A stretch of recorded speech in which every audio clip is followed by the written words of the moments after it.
Hey, welcome into a brand new segment of 4th District Dialogue. I'm your common sense candidate for Congress in the 4th, Randy Miller, and I'm also the host of 4th District Dialogue, where we talk to people and visit places in the 4th District of Missouri to see what's going on and to find out who's really helping get things going in the 4th. And we've got one of those guys with us today for sure. Will Westmoreland is with us, and he's got a great organization. Well, I don't know if it's an organization yet. It's definitely a juggernaut called Back 40 Action, where he talks a lot about agriculture and things happening and things that need to happen, not just in the 4th District, but in a lot of rural areas. And Will joins us here. Hey, Will, how you doing? Hey, I'm really good, Randy. Good to see you. Now, Good do to I see you. need to address you as General? No, everybody always asks me, are you related? And I can tell you through massive amounts of genealogy research that my fourth great grandfather was his third great grandfather's brother. That's Wow. supposedly the link there. So we aren't trading Christmas cards, well, which would be impossible because he's in the West Point Cemetery now, but at no point were we ever trading Christmas cards. So Well, we're going to have to count that, though, Will. Thank you. yeah, we Hey, will. so tell me about Back 40 Action, man. This is really this is about as grassroots as you can get, right? Yeah, yeah. So, you've heard the story a little bit, Randy, but I grew up in rural America. I was a city kid until I was 5 years old, and that's when my dad passed away from a really rare form of cancer. Mm. And we were on all the social safety net programs you can imagine, or else we would have been homeless and I would have been a lot skinnier. And what ended up eventually happening is my grandfather came and got us and took us out to his big farm in Southwest Missouri, and I became a farm kid. And I grew up as a farm kid all the way through high school, and then in high school we moved to a small rural town, and I just have this rural background. And I before the last election, I had some thoughts about the impact of the Trump administration on the first in the first go around on rural America, and I wanted to voice some of those opinions. I wanted to talk about education and healthcare and ag policy and just rural economics in general, because it was not great during the first Trump administration. And so I did what any older white farmer with all the answers would do. I had my son build a TikTok account for me. And I said, I've got some things I want to say. And for whatever reason, it just took off. I went on there using kind of my political background as well to talk about polling and surveys and how the political process works. But more importantly, just talking about rural issues, healthcare, education, and economics and ag. And I don't think there were many voices out there doing this. If I'm being honest, it's probably, maybe you felt this way sometimes too. It's not as much about talent as it is about timing. Yep, And true. Yes, I also absolutely. think there was something to be said for this old white farmer with a red Cardinals hat on. And I think people thought they were going to get one kind of message. And when they got something that was totally polar opposite of that, they were like, wow, I got to follow this guy and see where this goes from here. Well, Um, so hey, Will, okay, let's kind of go yeah, back to those early days. yeah. What was one of those kind of messages that really resonated with people? And because I mean, this thing, yeah, it took off, as Yeah, you yeah, say, over 600,000 subscribers now, and yeah. growing. And what can you remember? What topic or what issue that you talked about that really kind of hit a nerve? Yeah, what really set this thing off is when Trump came into office the second time, he ended a lot of the funding programs for things like rotational grazing on farms, conservation programs basically to improve farming. He ended the funding for that, and he had all these farmers, Randy, across the country that got these letters saying, "Hey, that money that we promised you, that contract that you signed, you're not going to get that money."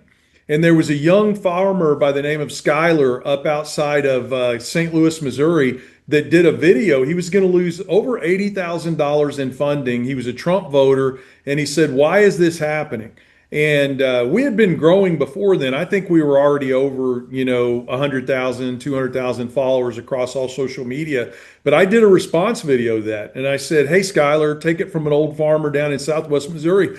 And I walked him through the history of the abolition of the Fairness Doctrine and all these other things, and how we were led into the culture wars and left voting for candidates that have our best interest in rural America at heart, and how we fell hook, line, and sinker for that.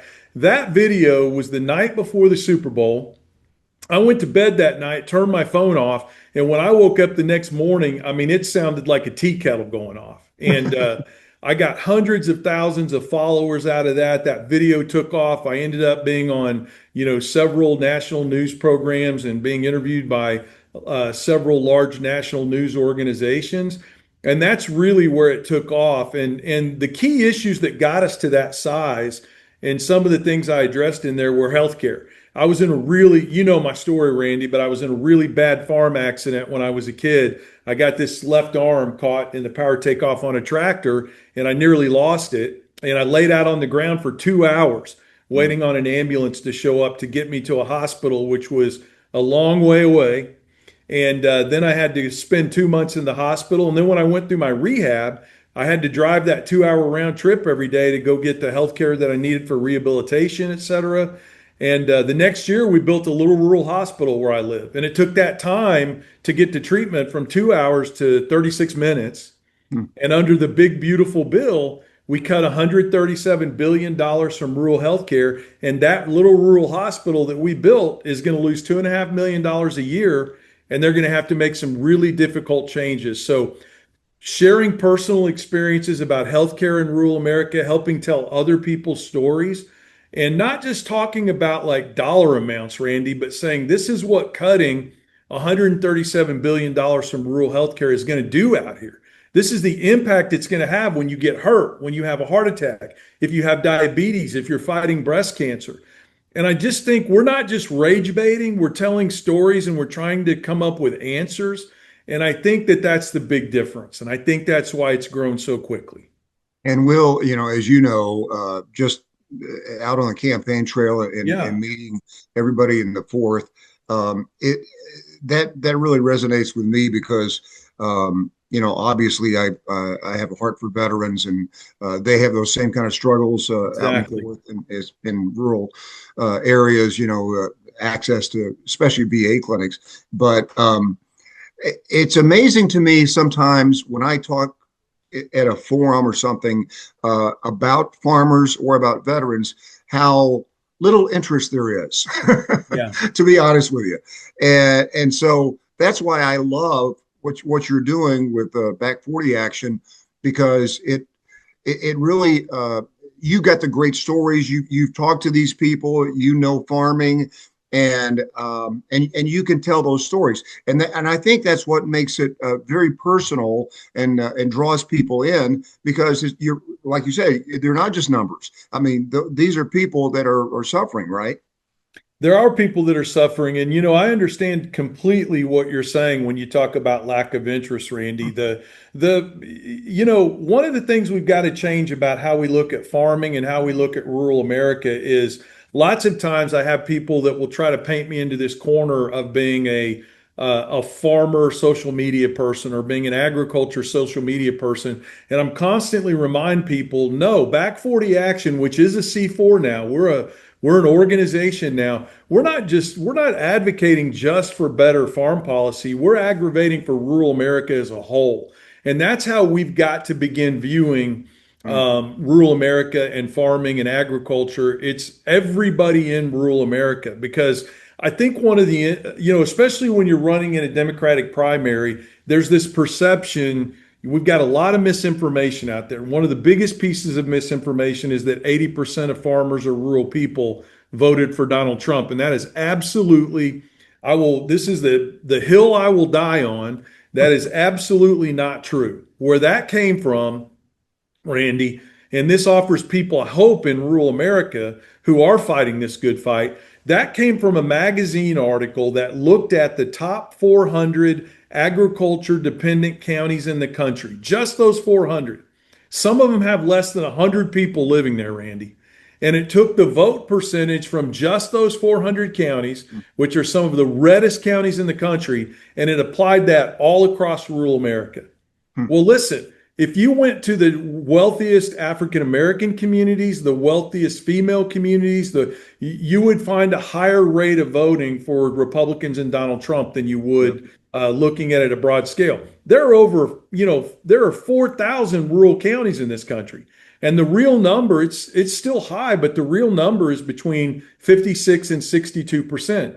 That's changeable. That's winnable. Yeah. Yeah. So, just from that perspective of where are we starting, it's a lot closer than what we think. And then secondly, if we look at everything holistically, what happens in my rural community to agriculture, education, and economics, it's going to impact you in your suburb, in the food supply chain. It's going to impact you in your urban setting in the food supply chain. We're all in it together, man. I hear you say that all the time. We're all in it together. And Yeah. if one part of this country fails, the whole thing fails. Well, and the other thing, Will, I think is important to note about that, and I try to remind people all the time about this, is that farmers account for less than 1% of our population. Of our And it's only population. 14% in rural America. I mean, we're dependent on less than Yeah, 1% of the population to feed us. that's So right. It's a you, huge part of our GDP, though. It's a huge part of our economy. In oh, rural oh, America, sometimes farmers are only 12 to 14% of the population, but sometimes they're 60% of the gross domestic production and product in those rural counties. wow. Yeah. Well, I don't know if I told you or not. I went out to Raytown, Missouri, early on in the campaign. There's a great nonprofit out there called Boys Grow, and they take kids from urban areas Hmm. and rural areas, but primarily urban areas, boys 14 to 16 years old, and they teach them how to farm. And That's now incredible. it's What's it fantastic. called again? It's Boys called Grow? Boys Grow. Boys Grow. I'm going to check And it out, Randy. it is, you got to check it out. You will love it because not only are they teaching farming and agriculture and sustainable agriculture, but they're also teaching leadership skills. And not all these kids are going to go into farming, but the ones that want to do that, they're prepared and they're on a course that they can take it from there, kind of thing. Yeah, And of course they've had their funding drastically cut. right. So it's almost like, and Will, do you ever get you ever get frustrated to the point of the farming community that did vote for Trump, that you say, what are they thinking now? No, Randy. I mean, honestly, they should put my face on Mount Rushmore. I'm never judgmental. I never have any negative opinions of my community. I'm really a saint. Uh, no, listen I on had you more election. pictured. I had you more pictured on a $250 bill. Exactly. No, listen on election night. I'll tell you exactly what I said to my kids. I said, I guess everybody in rural America is going to have to eat out of a trash can before we finally get it here. But once you get over that emotion, you have the realization, like where I live, if I didn't want to have Republicans for friends, I wouldn't have any friends. Right, And the right. truth of the matter is, I know a lot of people don't see this because they don't live in rural America. I've seen a lot of changed minds in this second Trump term. When Renee Good was killed, I had a buddy of mine that called me who voted for Donald Trump 3 times, and he said, "This is a bridge too far." Now, of Mhm. course, in the back of my mind, Randy, the first thing I'm thinking is, "This is the bridge too far." I Right, mean, right. but at the same time, that's what caused it to click in him. And he's voting in this primary, he's voting for some Democratic candidates at the congressional level and at the state Senate level. That's And fantastic. I'll take that win. And Yeah. not everybody is willing to extend that grace. Not everybody is willing to have those conversations. And I get it. And I'm not going to ask anybody else to do it who doesn't want to do it. But if you're willing to do it, which you obviously are because you're running for office, Yeah. then I think there's power in that. And I'm not talking about meeting Nazis and racists halfway. I'm talking about these people we know in rural America that have given the shirt off their back. We've seen them do it. They've given it to anybody that wants it. But for some reason, they voted for this guy 3 times. I had a Yeah. couple other buddies that called me when they treated Zelensky like they did in the Oval Office. They grew up during the Cold War Yeah. like you and me. And they're like, that's it. I'm done with the guy. Yeah. Take those Yeah. wins when we can get them. But Well, yeah, you're I mean, I damn right think, I get frustrated. yeah, I think his approval ratings bear you out. I mean, Yeah. lower and lower and lower every single second. And the fact of the matter that he doesn't care. That's Yeah. the other. To me, that's the easiest thing to see. And like you, Will, I've got a lot of Republican friends um, that have given money to my campaign this Yeah. time, and it's. I mean, that's encouraging to me. That's hopeful. I hope that they are thinking about those things that you just talked about. But at the end of the day, when you don't have when every crop is costing you money, um, you got to do something different, right? Yeah, listen, I get a lot of heat from our side of the fence when I make these arguments, but the truth of the matter is they're correct. They're truthful arguments. They're honest arguments. It's easy to get at that broad brush and say everybody that voted for Donald Trump is a racist. You have to be a Mm-hmm. racist to vote for Mm-hmm. him. You have to be this. You have to be that. But listen, history is rife with people who are so angry that they're willing to not focus on the horrible things that a candidate does or a political party has Mm-hmm. done if they think it's going to mean better change for them. I don't like that. I think it's the wrong way to Mm-hmm. support a party or a candidate, et cetera. But the truth of the matter is, um, you know, I think I've told you this before. Somebody asked Will Rogers once, how do country people learn? And he said, some learn by reading, the lucky ones learn by observation, and the rest just have to pee on the electric fence for themselves. And there's a lot of that peeing on the electric fence going on out here where I live. Okay. And to your Yeah. point, when you talked about his approval rating, he's lost 37% of his approval rating in rural America. He's lost 36% of his approval rating among white voters in rural America. And he's lost 12 to 14% of his approval rating amongst people that even used to call themselves MAGA. So Mm-hmm. people are changing their minds. Did they do it soon enough? Do we wish we would have done it from the beginning? Of course we do. I mean, just because I want to talk to people that are in the process of changing their minds doesn't mean I like what they did or that I like Donald Trump. It means I know I can't win back rural America unless I change 12% of the minds out here. And I know telling them you're stupid, now sit down and let me tell you why, is not the approach that's going to change those minds. Right.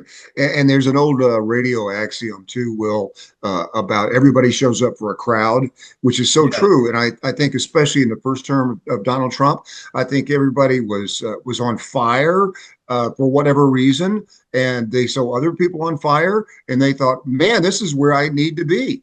And I think there's a lot of that. I think there's a lot of not thinking for yourself, and I think we have to do better than that. I think we have to be smarter than that. And it doesn't take a lot. And I'm sure you talk to people all the time that have made those kind of certain realizations just recently that go, what was I thinking? Yeah. No, I have a lot of those conversations. I mean, you don't lose 38% of your approval rating in rural America unless 4 out of 10 people are changing their minds. I Right. mean, that's a lot of people changing their minds in rural America. And, listen, history is chock full of people who ran for political office who promised to fix your problem who ended up not doing it. I can count on one hand the number of presidents since 1900 all the way through 2026 that actually tried to meet the commitment to make your life better. And it Mm-hmm. probably started with FDR and ended with Joe Biden, you know. And Yep. and that's just the reality of politics. Do we like it? No. Is it sad? Yes. Do we wish it was better? Yes. But that's the reality. But people are changing their minds, and if we're willing to throw a rope around that horse, we can ride it. And that's what I'm trying to do. And the biggest pushback I get is not from Republicans. It's from people on our side of the fence saying you all got what you deserve, and I'm like, whoa, whoa, whoa. Put away your broad brush. I didn't vote. I mean, I've been fighting this stuff for 35 years. Yeah. So don't don't take away the hard work I've got done, Yep. I've done in my life because you want to paint with this broad brush. You wouldn't do it to any other group Yep. So don't do it to those of us in rural America that have been fighting this good fight. Yeah, you're not exactly new to the party, and Yeah. the other thing that I want to know, since you've seen all these things firsthand, so you talked about healthcare. What Yeah. is the other major problem besides tariffs and those kind of things for farms, especially farms in the fourth district? Well, debt ratio right now is the biggest issue, no question about it. We came out of, let's focus on row crops for a minute because that's the one that's in the most amount of dire need right now. So, depending on what economist you talk to, and I try to talk to folks at Purdue and the University of Missouri, at least read their stuff. We came out of the last year's growing season with somewhere between 32 and $50 billion in debt. That's the greatest amount of farming debt we've ever come out of a growing season with in the history of our country. Farmers have more debt right now than they've ever had, even as a percentage of their income at any time in our history. And what we did is we just threw a $12 billion Band-Aid at that. Mm, So, yes, I was educated in a rural school, and yes, I got a C in math. But if you take 32 billion or 50 billion and you subtract 12 billion from that, that leaves a lot of unpaid bills across the yeah. United States. Mm, And that's why we've seen an increase of 48% in bankruptcies. That's why we've seen a 70% increase in farmer suicides. mhm, And that doesn't even count, Randy, the number of people that are sitting on a gold mine on their property. So instead of declaring bankruptcy, they just say, I can't do this anymore, and they sell their land. They pay mhm, off all their debt and they take whatever's left and put it in retirement. Arkansas is in a, just because it's not too far from you and I, it's in a crisis situation right now. Those guys along the Delta are sitting on the best soil rated in the entire world, and they're going bankrupt on the best soil in the United States because of the way the financing is set up. So debt is the biggest killer outside of trade agreements right now because the trade agreements have eliminated somewhere between 30 and 45% of our foreign agricultural markets. mm. The second thing is credit availability. In the end, we all learned the hard lesson that bankers are bankers. They're not our best friend, Yeah. regardless of how many Christmas cards they send us, no matter how many times they get up from behind their desk and walk out into the bank to shake our hand. I've lost a business before, and I know that once that money's gone, so is that friendship, so is Sure. that Christmas card. So Yep. availability to credit, when you're borrowed to the hilt and you got no more land to collateralize with, your banker is no longer your best friend, and then you're left out there on your own. And that's where the government's got to step in to offer solutions. Um, the other thing is just the pressures of big ag and input sourcing, Randy. It's all been conglomerized. We've got just a few companies that control fertilizer, pesticides, fungicides, seed, all the other things that it takes to farm in this country. Meat processing is controlled by 4 or 5 meat processors. And it's because we haven't taken antitrust laws out for a walk since we broke up Ma Bell, and it's time to do that. It's time to do that. It's time to get regional supply chains built back again. It's time to get regional beef processing. Anyway, hell, man, I could wax eloquent on this soapbox for 3 days, but those are some of the key challenges outside of just the horrific trade policies. Well, and I'm going to go back, Will, to something that we talked about a little while ago about people just not caring. People not, you know, they see a farm bill pass, they hear the figure 12 billion, and they go, well, the farmers got theirs. Yeah. They're taken care of now. But if you look a lot deeper into that, they're not taken care of at all. And I know you talked about the farmer suicides, and that's especially true on these family farms, fourth, fifth, Yeah. and sixth generation family farms, where do you want to be the one that Yeah. loses the family farm? That's some pressure, right? The first generation builds it, the second generation grows it, and then after that, the third generation runs the greatest risk of losing it. Mm, And trust me, I built up a $3.5 million business once, and I've told this story on all my social media platforms because I want people to know my story because I want them to know I come from the real world. And I had to close that company because of a big federal government contractor that reneged on their contract with us. mm, That's the closest I've ever come to just saying I can't do this anymore in my entire life. And it's no different than when you have a farm that your family built up over generations and you're put in the position of losing that farm. That's your life. Everything you measure yourself by. It's like being a doctor and all of a sudden you lose all of your patients, or Yeah. being a mechanic and all of a sudden you can't figure out how to fix the new cars. There, insert your analogy here. Right. But when everything you believe in, everything you love, everything you measure yourself by, everything you've tried to build for your family and your future disappears, the outcome is often the worst possible outcome that it could be. Well, and it affects so many other people. I mean, obviously, farming affects everybody. I was Yeah. talking to a buddy of mine that owns a steakhouse here in Kansas City, and the cattle prices obviously have been crazy. The cattle farmers aren't doing well, and he's getting squeezed. He feels like he's getting squeezed from both sides. He's getting squeezed from the farmers and for the packers, and it all takes the toll on him, but everybody is affected. And I think that's the important thing that we have to realize about the farming and agriculture community. But where do you see, Will, we've talked about sustainable farming, and obviously that's a great route to go, renewable energy, but it doesn't happen overnight, right? I mean, if you're in charge of the family farm, and you decide that you want to add some sustainability, that doesn't happen overnight, right? That's right. One thing we got to be honest about is we need scalability in order to feed the country and to feed the world. We're probably never going to go back to a day where you've got 500 farm families in a county all farming 40 to 60 or 80 acres, meeting the demands of the world with, 8 or 9 or 10 billion people in it.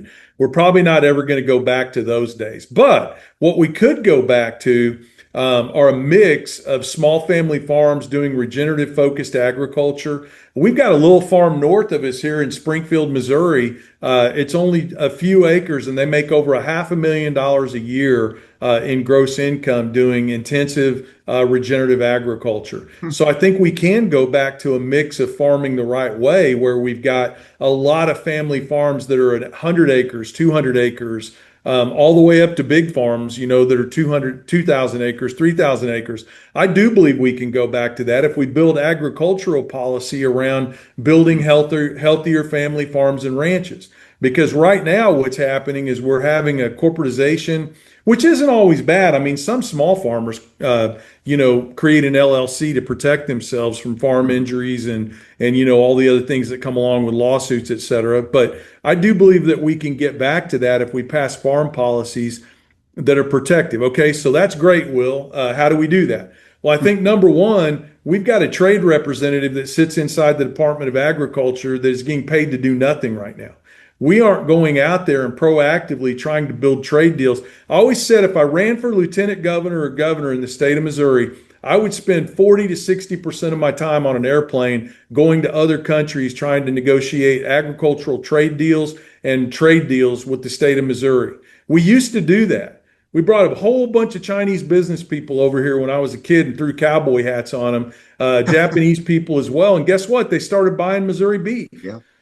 So we've got to have better trade policy because the easiest way when we throw these stupid tariffs on other countries, the fastest and easiest way for them to hit us back is in agricultural trade Right. because it's immediate. It's Right. immediate. The Well, second thing we've got to go ahead. Go ahead. I'm sorry. I get on I was these just gonna, rolls, Randy. So no, I was just going to say I haven't heard the term trade agreement in forever. I mean, that's just not happened. that's because we don't get trade agreements. We get operational agreements in standing for a possible trade agreement with no levels of trade guaranteed and no teeth in there in the event that nothing happens. And then guess what? Nothing happens. Yeah. I mean, if you're going to build a trade agreement, it's got to say, we agree to buy this, you agree to buy that. And if one of us doesn't do that, these are the penalties for that. And short of that, nobody's going to live up to a trade agreement. It's just like when the Chinese last year said they were going to buy, 24 billion metric tons of soybeans, and there was nothing in there to say they had to do it. They didn't buy them until the next year. And then they didn't buy as many as they said they were going to buy. That doesn't I'm sorry to throw this on you, Will, but that sounds like common sense. Yeah, well, I know, but That's not something that's in great supply right now in the No, political. if we could grow some of that, that would be Yeah. fantastic. I'd put it out. I'd put it out right now, even on my small farm. But no, to your point, Randy, it's going to take a shakeup of how we do agriculture in this country. And the other critical thing is, you're not going to fix it now with band-aids. How long have we been saying we've got 50 years to fix the climate? We've got 40 years to fix the Mhm. climate. We've got with rural America and agriculture. I don't even think we're talking 5 years. Mhm. We've got more farmers in trouble. We've got this huge outmigrate. The funny thing is, rural America is growing right now, population wise, but it's growing because old people are moving there to retire. We have an outmigration of young people that start new businesses and have families and are the economic driving force behind the community. They're all leaving.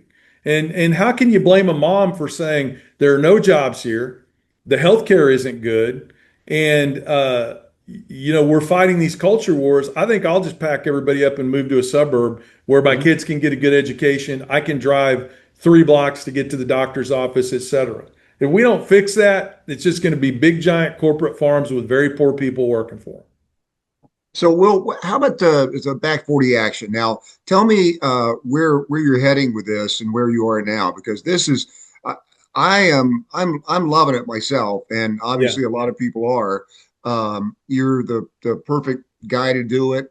Um, what do you have planned for this back 40 action? Well, first of all, everybody should go check us out at back40action.org. That's all spelled out, no numbers in there. Back40action.org. And you can learn about what we're doing. You can donate there if you want to. Just like every other nonprofit, money makes the wheels turn. I've been to 137 different towns in 27 different states, and it's not free. But secondarily, our next big thing that we're about to do that I'm really excited about is we're about to launch a contract with rural America. And it's going to focus on, we've got this slogan at Back 40 Action called Listen, Learn, and Get to Work. Listen, learn, and get to work. We want to empower rural America to become a giant voting bloc that can cause our politicians in Washington, D.C., and in our state capitals and locally to pay attention when we stand up and say, you need to fix this. So, this contract with rural America is going to focus on healthcare, education, and better economic policy. And when you sign it, you're committing for improvement in those areas, but you're also signing up, Randy, to get to work. You're committing that you are going to go to local town meetings, that you're going to show up at your city council meeting, that if we need to have an email or a letter sent or a phone call made to an elected representative on anything, whether it's healthcare, trade, whatever, you're going to commit to do that. And I'm excited about this because I don't think there's any other organization out there looking at rural America holistically. There are a lot that have their little specialized niche, but if Right. any part of this house of cards falls, the whole thing falls, and we've got to fix the entire thing. And it's got to be an infrastructure style approach. We can't do this piecemeal stuff anymore. Hmm. We've got to completely and radically change the funding and the policies in rural America to fix it, or it's just not going to be there anymore the way you and I remember it. Well, that is so exciting, and I think one aspect of farming and agriculture, and those communities where they farm, I think for a long time those have been kind of insulated. Those have kind of been Yeah.